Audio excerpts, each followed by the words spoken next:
எழும்பி பிரகாசி என்று சொன்ன தேவனுடைய நாமத்தினால் உங்களை ஒவ்வொருவரையும் வாழ்த்துகிறோம். उठ प्रकाशमान हो करके कहते हैं वो परमेश्वर यीशु के नाम से आप सबों को हम स्वागत करते हैं. ஆமென். आमीन. இந்த வசனம் நம்ம எல்லாருக்கும் தெரிந்த ஒரு வசனம். ये वचन हम सब जानते हैं. எடுத்து வாசிப்போம். आइए पढ़ेंगे. ஏசாயா 60வது அதிகாரத்துல 60 अध्याय के और हम पलटें. முதலாம் வசனத்தை நான் வாசிக்கிறேன். पहला आयत को हम पढ़ते हैं. ஏசாயா 60:1. आइसाया 60 का पहला आयत. எழும்பி பிரகாசி உன் ஒளி வந்தது கர்த்தருடைய மகிமை உன்மேல் உதித்தது.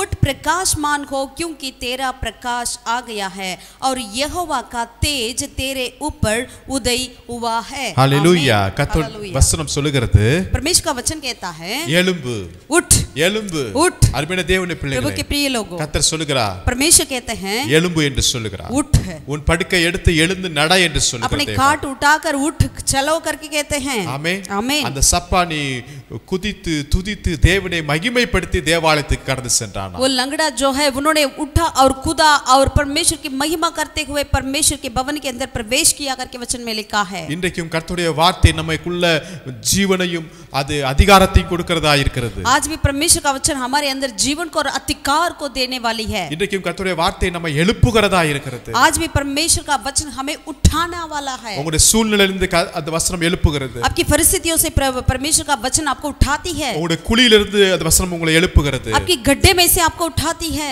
சிறைச்சாலையிலிருந்து கர்த்தருடைய வசனம் உங்களை எழுப்புகிறது. आपके बंधक में से आपका परमेश्वर का वचन उठाती है. ஆமென். आमीन. உங்களை எழுப்பி பிரகாசிக்க வைப்பதே தேவனுடைய திட்டமாக இருக்கிறது. परमेश्वर की यही उद्देश्य है कि आपको उठाएं और प्रकाशमान करें. हालेलुया. हालेलुया. ஒருவேளை ஆண்டவருடைய தரிசனத்தை நீங்க இழந்து நின்று கொண்டிருக்கலாம். यदि आप परमेश्वर की दर्शन को खोकर आप कहीं खड़े क्यों ना हो, தேவ ஊழியத்தை நீங்க விட்டு விலகி போயிருக்கலாம். परमेश्वर की सेवा को छोड़कर आप दूर चले गए क्यों ना हो, ஆனாலும் கர்த்தர் நாளிலே உங்களை அழைக்கிறார். लेकिन इस दिन में परमेश्वर आपको बुलाते हैं. எழும்பு. आप उठें. எனக்காக எழும்பு. मेरे लिए उठो. எனக்காக பிரகாசி. मेरे लिए प्रकाशमान हो जाओ. உன் ஒளி வந்தது. क्योंकि तेरा प्रकाश उदय हुआ है. ஆமென். आमीन. நேரம் வந்து விட்டது. परमेश्वर का वचन आ चुका है. நாம் எழுந்து பிரகாசிப்போம். हम उठें और प्रकाशमान हो जाएं. வேதத்துல நம்முடைய தேவன் ஒரு சிலர்களை எழுப்புகிறவராய் இருக்கிறார். परमेश्वर बाइबल में हम देखते हैं कुछ ऐसे लोगों को प्रभु खड़ा कर देते हैं, उठा देते हैं. முதலாவதாக யாத்திராகமம் 3 அதிகாரத்தை எடுத்துக்கொள்ளுங்க. पहला निर्गमन 3 अध्याय का हम पलटें. யாத்திராகமம் 3 निर्गमन அதிகாரம் 3 अध्याय அதுல 9வது வசனத்தை நான் வாசிக்கிறேன். 9 आयत को हम पढ़ते हैं. யாத்திராகமம் 3 அதிகாரம் 9 10 வாசிக்கிறேன். निर्गमन 3 अध्याय का 9 और 10 को हम पढ़ते हैं. கர்த்தர் சொல்லுகிறார், இப்பொழுதும் இஸ்ரவேல் புத்திரரின் கூக்குரல் என் சந்நிதியில் வந்து எட்டினது, எகிப்தியர் அவர்களை ஒடுக்கிற ஒடுக்குதலையும் கண்டேன். इसलिए अब सुन, इजरायलियों की चिल्लाहट मुझे सुनाई पड़ी है और मिस्रियों का उन पर अंधेर करना இப்போ கர்த்தர் भी मुझे दिखाई पड़ा है. மோசேட்ட சொல்லுகிறாரு, प्रभु ने मूसा से कहा, நீ இஸ்ரவேல் புத்திரராகிய என் ஜனத்தை எகிப்திலிருந்து அழைத்து வரும்படி உன்னை பார்வோனிடத்துக்கு அனுப்புவேன் என்று வா என்று சொல்லுகிறார். इसलिए आ, मैं तुझे फिरौन के पास भेजता हूँ कि तू मेरी इजरायली प्रजा को मिस्र से निकाल ले आए. இப்ப யாரை கர்த்தர் எழுப்புகிறார் தெரியுங்களா? अब परमेश्वर किसको उठाते हैं? மோசேயை கர்த்தர் எழுப்புகிறார். मूसा को प्रभु उठाते हैं. ஆல்ரெடி தேவனுடைய தீர்மானத்தின்படி மோசே அங்கு பிறந்திருக்கிறார். पहले से ही परमेश्वर की योजना के अनुसार ही मूसा की जन्म हुआ है वहां पे. அங்கு ராஜா கட்டளையிடுகிறார் எல்லா ஆண் பிள்ளைகளும் கொல்லப்பட வேண்டும் என்று. वहां पर फिरौन राजा की और आज्ञा निकला कि सारे पुरुष को या बच्चे को मार डालना है करके. ஆனாலும் தேவனுடைய சித்தத்தின்படி இந்த பிள்ளை காப்பாற்றப்பட்டு, लेकिन परमेश्वर की इच्छा के अनुसार ये जो बेटा है मूसा बचाया गया है. பார்வோனுடைய குடும்பத்துடைய கண்களை தயவு கிடைக்க கிருபை செய்து फिरौन राजा के परिवार के नजरों में उनके लिए दया भी मिला है. சுமார் 40 வருடம் எகிப்திலே இருக்கும்படியாக கர்த்தர் உதவி और செய்தார். परमेश्वर ने मदद किया कि 40 सालों के लिए मिस्र में वे रह सकें. ஆனாலும் लेकिन அடுத்த 40 வருடம் பார்க்கும்போது अगला 40 साल को जब हम देखते हैं तो இவர் திருமணத்துக்குள்ள போகிறார்.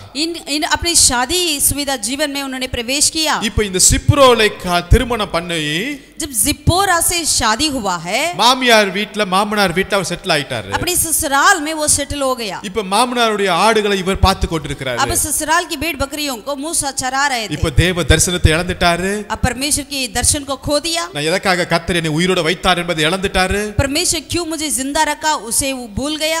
இன்னும் தன்னுடைய சொந்த ஜனங்கள் எகிப்து அடிமைத்தனத்தில் இருக்கிறார்கள் என்று மறந்து விட்டாரு. अपने लोग मिस्र में गुलामी में है करके भूल गया। எனக்கென்று தன்னுடைய பிசினஸ் அவர் பார்த்து கொண்டிருக்கிறாரு. अपना बिजनेस को व्यापार के ऊपर वो ध्यान करता रहा। சுத்தமாக ஆபிரகாமுடைய வாக்குத்தத்தங்கள், ஈசாக்கு, யாக்கோபுடைய வாக்குத்தத்தங்கள் எல்லாவற்றையும் அவர் மறந்து விட்டாருங்க. बिल्कुल अब्राहम, इसहाक, याकूब के सारे वादाओं को उन्होंने भूल चुके थे। கிட்டத்தட்ட 40 வருடம் டோட்டலா அவர் மறந்துட்டாருங்க. कम से कम 40 सालों से उन्होंने बिल्कुल भूल चुके थे। ஆனா கர்த்தர் மோசேயை மறக்கவில்லை. लेकिन यहोवा परमेश्वर मूसा को नहीं भूला। ஆமென். आमीन। ஒருவேளை நீங்க மறந்திருக்கலாங்க. आप भूल सकते हैं। ஆனால் கர்த்தர் உங்களை மறக்கலங்க. लेकिन यहोवा परमेश्वर नहीं भूलते हैं आपको। ஒருவேளை நீங்க உங்க அழைப்பை மறந்திருக்கலாங்க. यदि आप अपनी बुलाहट को भूल सकते हैं। ஆனா கர்த்தர் உங்களை எதற்காக இந்த உலகத்தில் வைத்திருக்கிறாரோ அதை அவர் தேவன் மறக்கிறவரே அல்ல.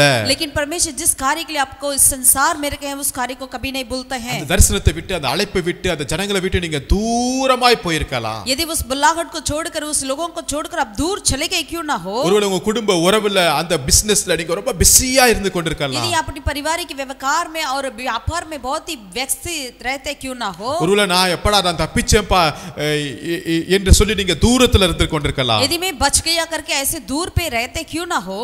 ஆனாலும் கர்த்தர் உங்களை விடவே மாட்டாருங்க. लेकिन यहोवा परमेश्वर आपको नहीं छोड़ेंगे। ஈவன் நீங்க வனாந்திரத்துல இருந்தாலும், यदि आप वनांतर में क्यों ना हो, தனிமையில இருந்தாலும், अकेला में தேவன் உங்களை தேடி வருகிறார். परमेश्वर आपको ढूंढ आते हैं। ஆமென். आमीन। எத்தனை வயசுல தேடி வரார் பாருங்களேன். कितनी उम्र पे प्रभु ने आया मूसा के पास। கிட்டத்தட்ட ஒரு 80வது வயசுல கர்த்தர் மோசேயை தேடி வந்து அவனை எழுப்புகிறார். मूसा की 80 उम्र था तब परमेश्वर मूसा के पास आया और उसको उठाया। Hallelujah, hallelujah, hallelujah, hallelujah. கர்த்தர் ஒருத்தனை எழுப்பணும்னா அவருக்கு வயசு பெரிய முக்கியமே கிடையாதுங்க. यदि परमेश्वर किसी को उठाना चाहते हैं उनके लिए उम्र कोई बड़ी बात नहीं है। கர்த்தர் ஒருத்தனை எழுப்பணும்னா இடமும் முக்கியமே அல்லங்க. परमेश्वर यदि किसी को उठाना चाहते हैं जगह भी कोई बड़ी बात नहीं है। கர்த்தர் மோசேயை அழைக்கும்போது जब परमेश्वर मूसा को बुलाए थे, அங்க மோசே பார்க்கும்போது 5 தடவை என்னால முடியாது என்று சொல்லிக் கொண்டே இருக்கிறார். वहां देखते हैं मूसा कम से कम 5 बार मैं मुझसे नहीं होगा करके मना करते हुए देखते हैं। ஆனால் கர்த்தர் விடவே இல்ல. लेकिन फिर भी परमेश्वर ने नहीं छोड़ा। மீண்டும் மீண்டும் கர்த்தர் மோசேயை எழுப்பிக் கொண்டே இருக்கிறார். फिर और एक बार प्रभु मूसा को खड़ा करने में ही वो स्थिर रहते थे। ஒருவேளை நீங்க வேண்டாம் என்று சொல்லி கூட நீங்க போயிருக்கலாம். यदि आप मना करके भी चले जाते होंगे, மீண்டும் நான் எகிப்துக்கு போக மாட்டேன் என்று சொல்லி மோசே பயந்து ஓடி இருக்கலாம். यदि मूसा ने डर के मारे में मिस्र की ओर नहीं जा सकता करके वो भागते होंगे, நீங்கள் அந்த குறிப்பிட்ட அழைப்பை, அந்த இடத்தை, ஜனங்களை விட்டுட்டு நீங்க ஓடி போயிருக்கலாம். आप भी उस जगह को, उस लोगों को छोड़कर भागते होंगे। நீங்க அதை குறித்து மறந்து கூட இருக்கலாம். यदि आप उसके प्रति भूल भी चुके क्यों ना हो, இனிமே நான் அங்க போவேன் என்கிற வாய்ப்பு கூட உங்க வாழ்க்கையில கிடைக்காம கூட இருந்திருக்கலாம். यदि आप इस तरह सोचे होंगे अब वहां जाने के लिए मेरे जीवन में मौका भी नहीं मिलेगा करके सोचे होंगे, ஒருவேளை நான் எம்மாத்திரம் என்று நீங்க சொல்லிக் கொண்டிருக்கலாம். या इस तरह भी कहते होंगे अरे मैं क्या चीज हूं इसे करने के लिए करके, ஒருவேளை எனக்கு பாஷை தெரியாதே என்று சொல்லிக் கொண்டிருக்கலாம். या मैं उनकी भाषा नहीं जानता करके सोचे होंगे, ஒருவேளை நான் திக்கு வாயு மந்த நாவு என்று நீங்க சொல்லிக் கொண்டிருக்கலாம். ये मैं ठीक से नहीं बोल पाता करके आप सोचे होंगे। ஆனாலும் கர்த்தர் உங்களை தான் அழைத்துக் கொண்டே இருக்கிறார். फिर भी परमेश्वर आपको ही बुलाते हैं। கர்த்தர் உங்களை தான் எழுப்பிக் கொண்டே இருக்கிறார். प्रभु आपको ही उठाते हैं। அங்க 6 லட்சம் புருஷர்கள் இருக்கலாம் தான். वहां पर 6 लाख पुरुष थे। ஆனா நீங்க தாயின் கருவில் இருக்கும்போதே கர்த்தர் உங்களை முன்குறித்திருக்கிறார். लेकिन अब मां के कोख में होने से पहले से ही प्रभु ने आपको चुन लिया है। எத்தனையோ அழிவுகள் உங்களை நோக்கி வந்தது. कितने भी ऐसे नाश आए थे आपको मार डालने के लिए। எத்தனையோ மரணங்கள் உங்களை நோக்கி வந்தது. कितना मृत्यु आई थी आपको मार डालने के लिए। கர்த்தர் உங்களை காப்பாற்றினார். लेकिन वो परमेश्वर आपको बचाया है। தீங்கு நாளிலிருந்து கர்த்தர் உங்களை காப்பாற்றினார். उस विपत्ति के दिन में परमेश्वर ने आपको बचाया இந்த है। கொரோனா நாட்களில் கர்த்தர் நம்மை காப்பாற்றினார். इस कोरोना के समय पर प्रभु आपको और मुझको बचाए हैं। கர்த்தர் இப்பொழுது உங்களை எழுப்புகிறார். अब परमेश्वर आपको उठाते हैं। ஹalleluya, हालेलुया। கர்த்தர் உங்களை எழுப்புகிறார். प्रभु आपको उठा रहे हैं। மோசே நினைச்சிருக்கலாம், ஐயோ எகிப்தை நான் மீண்டும் அந்த இடத்துக்கு நான் பார்க்க விரும்பல நினைச்சிருக்கலாம். शायद मूसा सोचा होगा अरे दोबारा मिस्र मैं नहीं चाहता करके सोचा होगा। ஒருவேளை மோசே நினைச்சிருக்கலாம், நான் திரும்பி போனா என்னை பழி வாங்குவார்கள் என்று கூட நினைத்திருக்கலாம். यदि मूसा इस तरह भी सोचा होगा यदि मैं जाऊंगा तो जरूर मुझे मार डालेंगे करके वो सोचा होगा। ஆனா ஒன்னு சொல்லட்டுங்களா, लेकिन एक बात कहना चाहते हैं, இந்த எகிப்திலிருந்து மீண்டும் மோசே வரும்போது பெரிய தலைவராய் புறப்பட்டு வந்தார். लेकिन वहां से जब मूसा ने निकलकर उठकर आया था एक बहुत बड़ी नेता के तौर पे उन्होंने आया था। அந்த எகிப்திலிருந்து மோசே மோசே ஜனங்களை கூப்பிட்டு வரும்போது பார்வோன் ராஜா சொன்னார், எனக்காகவும் வேண்டிக் கொள்ளுங்கப்பா, என்னை ஆசீர்வதிங்க என்கிற அளவுக்கு மோசே கர்த்தர் அந்த இடத்துல பெரியவன் ஆக்கினார். प्रभु मूसा का इतना बड़ा किया है। मिस्र देश में जब वहां से निकलकर आ रहे थे अपने सारे लोगों के साथ, तब फिरौन राजा ने इस तरह कहा, मुझे आशीषित करो, और मेरे परिवारों को आशीषित करके फिरौन राजा ने मूसा से कहा है। திரும்ப மோசே அந்த எகிப்திலிருந்து ஜனங்களை அழைத்து கொண்டு வரும்போது எகிப்தியர் மோசே பார்த்து பயந்தார்களாம். जब मूसा अपने लोगों को लेकर बाहर आ रहे थे, तब लिखा है वचन में, मिस्र ने मूसा को देखकर डर गए थे करके। Hallelujah hallelujah. ஒருவேளை மோசே போல இன்னைக்கு நீங்க தேவையில்லாத ரீசன் காரணத்தை சொல்லி அழைப்பு நீங்க தட்டி கொண்டு இருக்கிறீங்களா? यदि मूसा के जैसे आप भी ऐसे जो कारण को बताकर आप आपकी बुलाहट को छोड़ रहे हैं क्या? அவருடைய அழைப்பு உங்களை நோக்கி வந்து கொண்டிருக்கிறது. परमेश्वर का बुलाहट आपकी ओर आ रही है। அவர் உங்களை தான் எழுப்பும்படியாய் விரும்புகிறார். वो आपको ही उठाना चाहते हैं। நீங்கள் பலவீனமானவர்களாய் இருக்கலாம், यदि आप बलहीनता क्यों ना हो, உங்ககிட்ட பெரிய தகுதிகள் இல்லாம இருக்கலாம், यदि आपके पास कोई भी योग्यता नहीं है, பெரிய தாழ்ந்துகள் இல்லாம कोई இருக்கலாம், टैलेंट भी नहीं है क्या, பெரிய டிகிரி இல்லாம या இருக்கலாம், कोई पढ़ाई बड़ा सा डिग्री भी नहीं है क्या, ஒரு பெரிய நல்ல உங்க பேக்ரவுண்ட் ஃபேமிலி சப்போர்ட் இல்லாம இருக்கலாம், या आपकी पारिवारिक की बैकग्राउंड नहीं है, कोई सपोर्ट नहीं है करके सोच रहे हैं क्या? பட் கர்த்தர் உங்களை தான் எழுப்புகிறார். लेकिन यहोवा आपको ही उठाना चाहते எழும்பி हैं। பிரகாசி உன் आप ஒளி उठकर வந்தது. प्रकाशमान हो, आपका परमेश्वर का तेज आपके ऊपर उदय हुआ है। हालेलुया। हालेलुया। கர்த்தருடைய மகிமை உங்கள் மேல உதிக்கட்டும். परमेश्वर की महिमा आपके ऊपर उदय होने पाए। ஆமென் आमीन ஆமென் आमीन। இரண்டாவதாக கர்த்தர் ஒருத்தர் எழுப்புகிறார். दूसरा एक व्यक्ति को प्रभु खड़ा करते हैं। எடுத்துக்கொள்ளுங்கள் யோசுவா आइए हम पढ़ेंगे यहोशू की किताब 1 அதிகாரத்தை எடுத்துக்கொள்ளுங்கள். पहला अध्याय का और हम पलटें। யோசுவா 1 அதிகாரம். यहोशू पहला अध्याय அதுல நான் 1 வசனத்தை நான் வாசிக்கிறேன். पहला आयत से लेकर हम पढ़ते हैं। கர்த்தருடைய தாசனாகிய மோசே மரித்த பின்பு கர்த்தர் மோசேயின் ஊழியக்காரனாகிய நூனின் குமாரன் யோசுவாவை நோக்கி, यहोशू के मरने के बाद यहोवा के दास मूसा की मृत्यु के बाद यहोवा ने उसके सेवक यहोशू से, जो नून का पुत्र था, कहा, என் தாசனாகிய மோசே மரித்து போனான், இப்பொழுது நீயும் இந்த ஜனங்கள் எல்லாரும் எழுந்து, मेरा दास मूसा मर गया है, इसलिए अब तू उठ, कमर बांध और इस सारी प्रजा समेत यरदन पार होकर उस देश को जा जिसे मैं उनको अर्थात इस्राएलियों को देता हूँ। ஆமென். आमीन। கர்த்தர் யோசுவாவை பார்த்து சொல்லுகிறார், यहोवा परमेश्वर यहोशू से कहते हैं, நீ எழுந்து तू उठ இந்த யோர்தானை கடந்து और इस यरदन को पार कर, நான் கொடுக்கும் தேசத்திற்கு போங்க. जो देश में तुझे देने के लिए चाहता हूँ उस देश की ओर जाओ। அல்லேலூயா. हालेलुया। அவர் வாக்குத்தத்தத்தின் உண்மை உள்ள தேவன், நம்முடைய தேவனுங்க. हमारा परमेश्वर वायदाओं में विश्वास योग्य है। ஆபிரகாமுக்கு கொடுத்த வாக்குத்தத்தத்தை கர்த்தர் இங்க நிறைவேற்றி கொண்டிருக்கிறார். जो अब्राहम के लिए वायदा किया उस वायदाओं को यहाँ पर पूरा कर रहे हैं। யார் மூலமா நிறைவேற்றுகிறார்? किसके द्वारा? யோசுவா மூலமா. यहोशू के द्वारा। மோசே மரித்துட்டாரு, मूसा मर गए थे, ஜனங்கள் எல்லாரும் 30 நாள் ரொம்ப துக்கமா இருக்கிறார்கள். सारे लोग दुख उठा रहे थे कई दिनों से। மோசேயும் ஜனங்களும் அந்த கானான் எல்லை வரையும் வந்துட்டு மோசே மரித்துட்டாருங்க. यदि कनान के उस सीमा तक पहुंचने के बाद मूसा मर चुके थे। இப்ப கர்த்தர் கொடுத்த தேசத்துக்குள்ள என்டர் ஆகணும். अब परमेश्वर की वायदा किया हुआ देश में हमें प्रवेश करना है। அங்க நிறைய எதிரிகள் இருக்காங்க. वहाँ कई विरोधी है, கிட்டத்தட்ட 31 ராஜாக்கள் இருக்காங்க. कम से कम 31 राजा ने है वहाँ पे। நிறைய அருவருப்பான ஜாதிகள் நிறைந்த ஜனங்கள் கூட்டம் இருக்கிறது. कई ऐसा घृणित जाति के लोग हैं இவங்களெல்லாம் எதிர்கொள்ள வேண்டும். कि सामना करना है। ஆனா மோசே மரித்துட்டாரு, मूसा मर चुके थे, ஜனங்கள் துக்கமா இருக்கிறாங்க. लोग दुख में पड़े थे। இப்போ ஒரு பெரிய கேள்விக்குறியா अब இருக்கிறது, बहुत बड़ा एक सवाल आया, யார் இப்படி இந்த ஜனங்களை நடத்தி கொண்டு போவாங்க? अब इन लोगों को कौन अगुवाई करेंगे? யார் முன்பாக போவாங்க? कौन आगे जाएंगे? யார் ஜனங்களை நடத்தி கொண்டு போவாங்க? कौन अगुवाई करेंगे? பெரிய கேள்வி. बड़ा सा सवाल। யோசுவா நினைச்சிருப்பாரு, यहोशू ने सोचा होगा, நம்மளால முடியாதுப்பா, हमसे तो नहीं हो पाएगा, எனக்கு தகுதி இல்லப்பா. मेरे लिए ऐसा योग्यता नहीं है। மோசே கர்த்தரை முகமுகமாய் பார்த்த மனுஷன். मूसा तो परमेश्वर यहोवा से रूबरू मिला। அந்த மோசேவே இந்த ஜனங்கள் எதிர்த்து வந்தாங்கப்பா. उस मूसा को ही ये लोग विरोध किए थे। இந்த வணங்கா கழுத்துள்ள ஜனங்களை நடத்துவதற்கு மோசேயாலேயே முடியலன்னா நானா எம்மாத்திரம் என்று ஒரு மூலையில உட்கார்ந்திருக்கலாம் யோசுவா. जरूर यहोशू ने इस तरह सोचा होगा, इस कठिन गर्दन वाले लोगों को मैं क्या कर सकता हूं करके कोने पे बैठा होगा। என்னால முடியாது. मैं नहीं कर सकता। மோசே சிவந்த சமுத்திரத்தை பிளந்தவருங்க. मूसा लाल समुद्र को दो भागा। மோசே ஜெபம் பண்ணி வானத்திலிருந்து மன்னாவை ஜனங்களுக்கு கொடுத்தவருங்க. मूसा ने प्रार्थना करके स्वर्ग से उनको मन्ना से लोगों को खिलाया. மாராவின் தண்ணீரை மதுரமாய் மாற்றினவர் மோசே. मारा की पानी को मीठा बनाया. அவர் தன் கரங்களை உயர்த்தினா வெற்றி கிடைக்கிறது. यदि उनके हाथों को उठाते हैं तो विजेता मिलती है लोगों के लिए. இவ்வளவு பெரிய தலைவர் அவராலேயே இந்த ஜனங்களை நடத்த முடியலையே. इतना बड़ा नेता के द्वारा ही इन लोगों को अगुवाई नहीं कर पा रहा. நான் என்ன பண்ணிருக்கிறேன்? मैं क्या कर सकता? என்னால என்ன செய்ய முடியும்? मैं क्या करूंगा?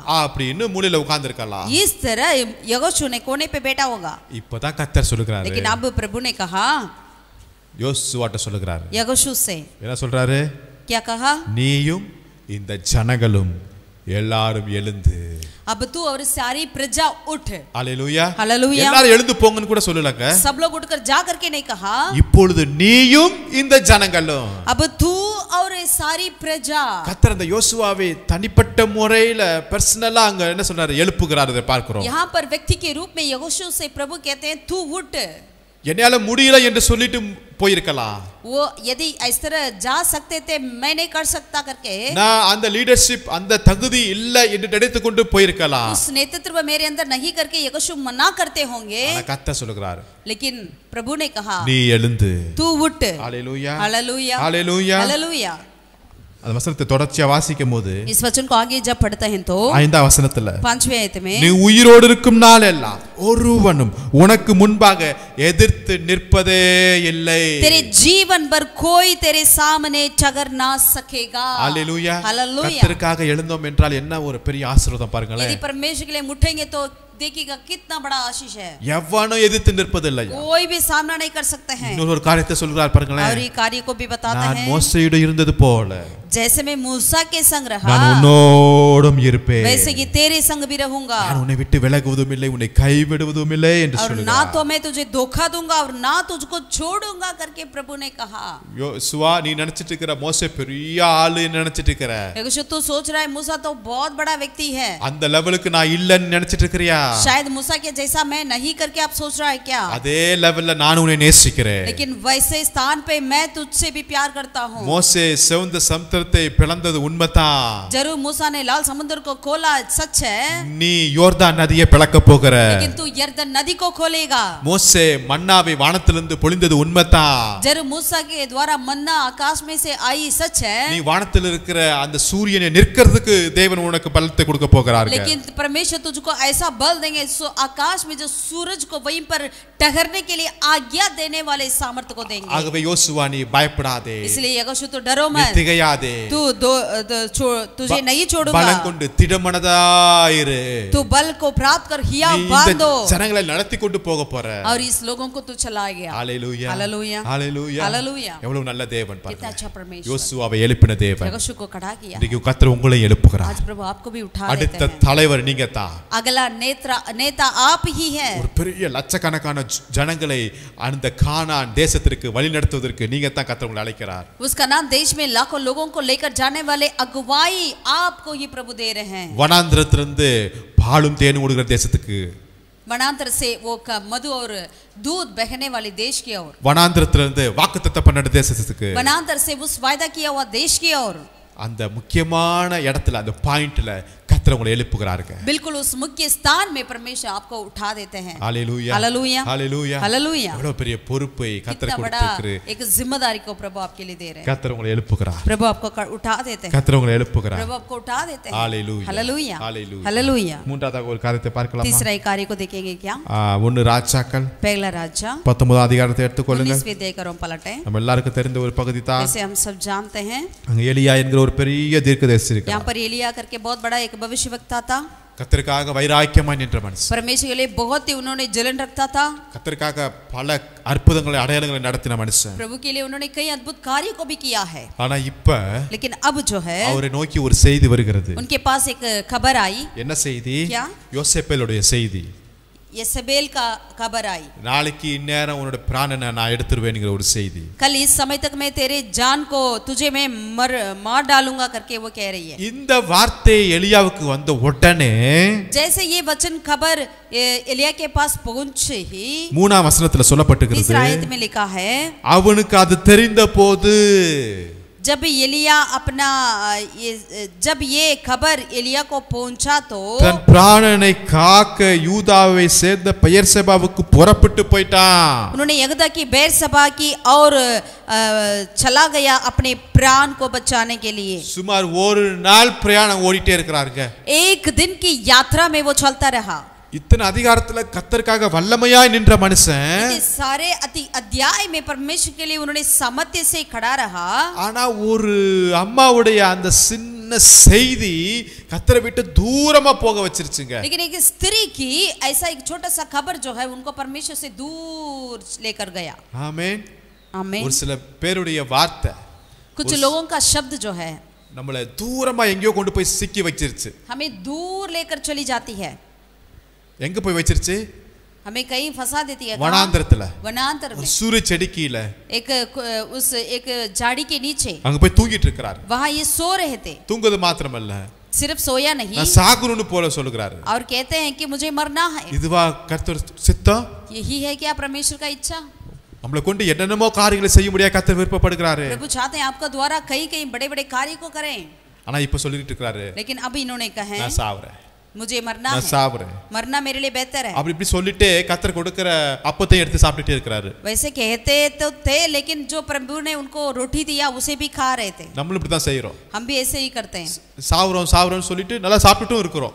हम कहते हैं कि मर रहे करके लेकिन अच्छे से खा पीते हैं. அருமையான தேவனுடைய प्रभु के प्रिय பிள்ளைகளே, लोग, ஒரு லேடியோட வார்த்தை இவர் வாழ்க்கையவே சுக்குநூறா மாத்திருச்சு. एक औरत की वचन इनकी जिंदगी को इतना खराब कर दिया. பட் லேடியோட வார்த்தையை நீங்க பார்க்காதீங்க, டாடியோட வார்த்தையை நம்ம பார்ப்போம். लेकिन वो स्त्री की शब्द को नहीं वरन हमारा पिता के शब्द को हमें देखना चाहिए. 7 வசனத்தை வாசிக்கும்போது 7वीं आयत में கர்த்தருடைய தூதன் மீண்டும் அவனை தட்டி எழுப்புகிறார். दूसरी बार यहोवा का दूत आया और उसे छू कर कहा उठकर நீ खा, பண்ண வேண்டிய பிரயாணம் வெகு தூரம் என்று क्योंकि சொல்லுகிறார். तुझे बहुत लंबी यात्रा करनी है. ஹalleluya. हालेलूया. இன்றைக்கு கர்த்தர் உங்களை தட்டி எழுப்புகிறார். आज भी परमेश्वर आपको उठाते हैं. உன் ஊழியம் இன்னும் முடிவடையல, आपका सेवा अभी खत्म नहीं, உன் பிரயாணம் இன்னும் முடிவடையல. आपकी यात्रा अभी खत्म नहीं. இந்த லேடி வார்த்தையெல்லாம் பார்த்து நீ பயப்படாத. स्त्री के शब्द को देखकर तू डरो இந்த मत. அரசாங்கத்துடைய வார்த்தையை சட்டத்தெல்லாம் பார்த்து நீ பயந்துராத. सरकार के शब्दों को सुनकर आप डरो मत. அரண்மனையில நடக்கிற காரியங்கள் எல்லாம் பார்த்து நீ பயந்துராத.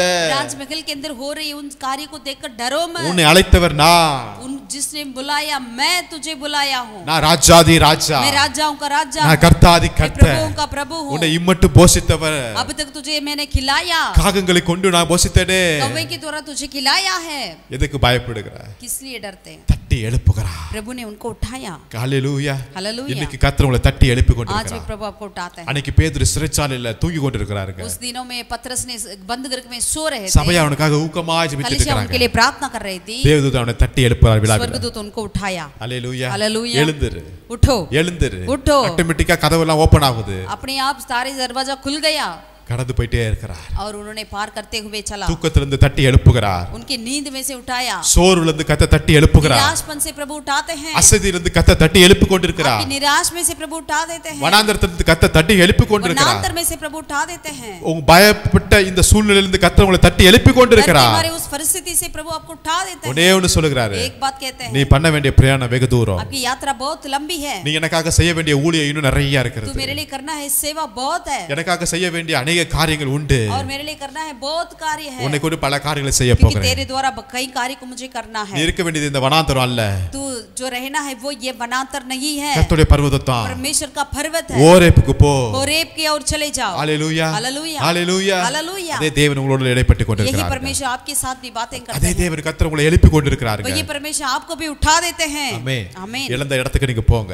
जहाँ खो चुके थे उसी स्थान के और वापस लौट जाइए. இழந்த தரிசனத்துக்கு போங்க. जो खो चुके हैं उस दर्शन के और वापस लौट जाइए. இழந்த அழைப்புக்கு நீங்க போங்க. जो बुलाहट को आपको खो चुके हैं उसकी और लौट जाइए. கர்த்தர் உங்களை தட்டி எழுப்புங்க. क्योंकि परमेश्वर आपको उठा देते हैं. எழுப்பி பிரகாஷ். आप उठकर प्रकाशमान ஒளி हो. வந்தது. परमेश्वर का रोशनी तुझ पर आया உங்க है. நேரம் வந்து விட்டது. आपका समय आ चुका है. எழுப்பி பிரகாஷ். आप उठकर प्रकाशमान हो. ஜெபம் பண்ணுவோமா? आइए प्रार्थना करेंगे. நல்ல பிதாவே, நன்றியோடு உம்மை ஸ்தோத்திரிக்கிறோம். भला परमेश्वर धन्यवाद के दिल से तेरी आराधना करते हैं. எழுப்பி பிரகாஷ், உன் ஒளி வந்தது என்று சொன்னீங்களே. उठ प्रकाशमान होकर के आपने कहा है.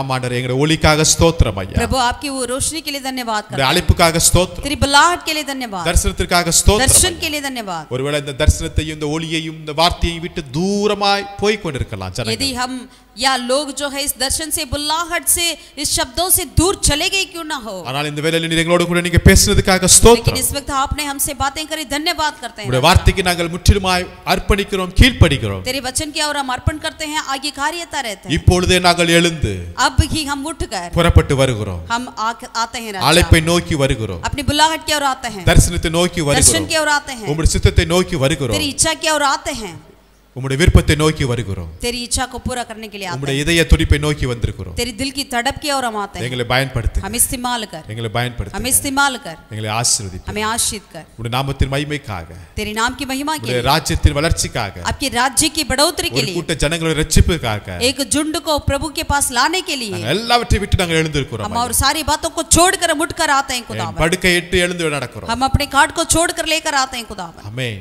ஆமென். அந்த பிச்சைக்காரன் அந்த போட்ட அந்த Dress-ஐ நாங்கள் தூக்கி எறிஞ்சிட்டு நாங்கள் எழுந்து நடக்கிறோம் ஐயா. जो भीख मांगने वाला अपने वस्त्र को फेंक के आया है, वैसे हम फेंक कर आते हैं खुदा, உம்மிடத்தில் நேராய் வருகிறோம். सीधा तेरे पास आते हैं। எங்களை தொட்டு எங்களை ஆசீர்வதி. हमें छुकर हमें आशीष कर, எங்களுடைய கண்களை திறந்தருளி. हमारी आंख को खोल दे, பலப்படுத்துவீராக. बल दीजिए, ஒவ்வொருவரையும் ஆசீர்வதி. हर एक को आशीष कर। மீட்பர் இயேசு நாமத்தில் ஜெபிக்கிறேன் எங்கள் ஜீவனுள்ள பிதாவே. उद्धार करता यीशु के नाम से हम प्रार्थना करते हैं, जीवित परमेश्वर। ஆமென். आमीन, ஆமென். आमीन। கர்த்தர் உங்களை ஆசீர்வதிப்பார். यहोवा परमेश्वर आपका आशीषित करे, எழும்பி பிரகாசிக்க. आप उठकर உங்கள் प्रकाशमान ஒளி हो। வந்து விட்டது. परमेश्वर का तेज आपके ऊपर उदय हुआ है। आमीन। आमीन।